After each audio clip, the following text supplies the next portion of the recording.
Jornal esquerdista americano puxa saco do Lula, mas não consegue esconder o fracasso. É isso mesmo. A gente começa direto nesse ponto, que é a premissa forte e bem polarizadora que guia a nossa desconstrução de hoje. E olha, pra gente continuar mergulhando fundo e sem filtros nesses bastidores do poder, já inscreva-se no nosso canal.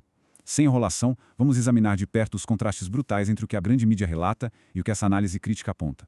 Então fica a pergunta no ar. O que de fato rolou a portas fechadas durante aquela tão comentada visita diplomática? É simplesmente fascinante observar como um único evento político pode gerar visões tão diferentes, quase como universos paralelos. Hoje o nosso objetivo aqui é analisar de forma totalmente neutra o atrito direto entre como um grande jornal estruturou esse encontro e a forte refutação feita por uma fonte bem crítica, baseando a nossa explicação estritamente no material e nas alegações que foram apresentadas.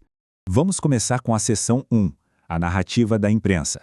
O alvo central de toda essa crítica é um artigo recente do jornal Washington Post. Essa reportagem construiu toda uma imagem de um estadista pragmático e super eficaz lidando com a presidência americana, sugerindo até que existe uma espécie de estratégia global da esquerda para lidar com essa situação.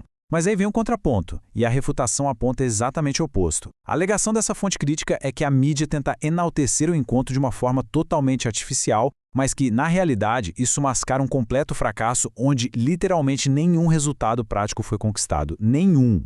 Então a gente chega a uma declaração que ecoou bastante, feita lá na Embaixada Americana. A aspa é a seguinte: se conseguir fazer o Trump rir, posso conseguir outras coisas. Bom, a refutação vira essa lógica de cabeça para baixo. O contra-argumento da fonte é bem claro. Arrancar risadas de um líder internacional não equivale de forma alguma a uma negociação de sucesso. Para eles, celebrar um momento de humor soa quase como uma admissão de que nenhuma pauta séria de fato foi levada para casa. É como comemorar o sorriso quando se esperava um contrato assinado. O que nos leva à seção 2, o silêncio na Casa Branca. O cronograma logístico desse evento é absolutamente crucial para entender a narrativa da fonte. A linha do tempo destaca, primeiro, uma chegada com atraso que supostamente serviu para justificar a falta de atendimento à imprensa antes da reunião. Depois, um encontro exclusivamente a portas fechadas. E logo na sequência, uma saída imediata.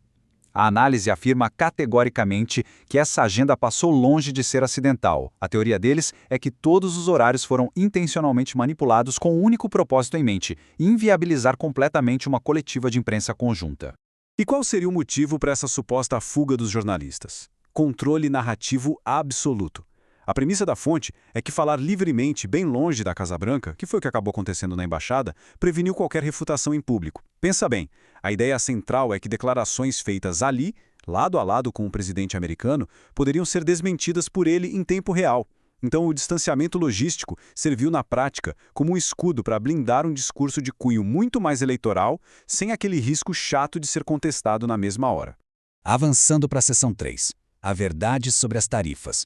Quando a gente compara a situação do Brasil com a de Claudia Sheinbaum, do México, e de Xi Jinping, da China, surge um padrão no mínimo curioso. A fonte relata que as tarifas recuaram para esses outros dois líderes da exata mesma forma que ocorreu com a diplomacia brasileira. E a conclusão que eles extraem disso, a reversão aconteceu não por causa de alguma proeza diplomática específica, mas simplesmente porque já havia o entendimento de que a Suprema Corte dos Estados Unidos ia derrubar essas tarifas de qualquer maneira. Ou seja, uma leitura que esvazia por completo aquele suposto mérito exclusivo do encontro. Resumindo essa dinâmica das tarifas, a alegação é dupla.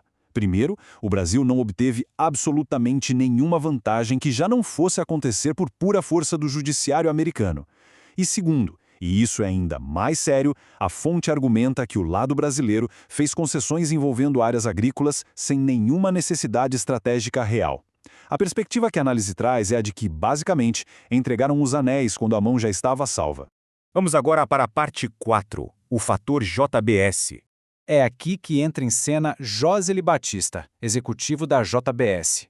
O contexto apresentado pelo material define o Batista como um contribuinte financeiro de peso para campanhas de ambos os lados do espectro político nos Estados Unidos, inclusive para a campanha de quem hoje ocupa o poder por lá. A fonte destaca que, no meio de extensos interesses comerciais no país, essas doações pulverizadas acabam funcionando como um mecanismo bem comum de proteção empresarial nos bastidores.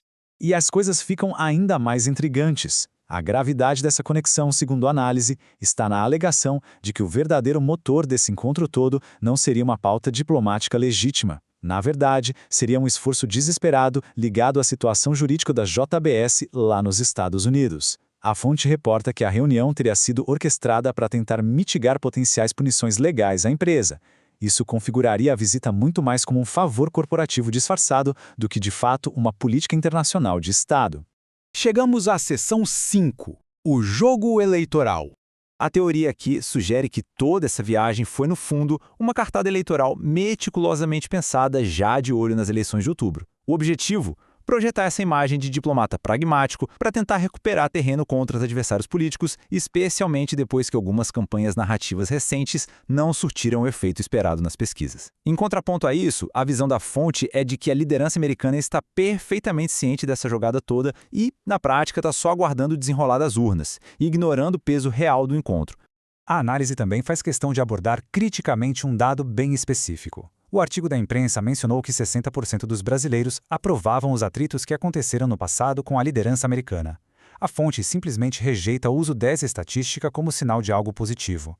Eles argumentam que isso é reduzir relações comerciais e diplomáticas que são vitais à mentalidade de torcida de jogo de futebol. Na visão deles, esse atrito cobrou um preço muito pesado no passado e não existe motivo nenhum para a celebração pública baseada só em índices de popularidade superficial.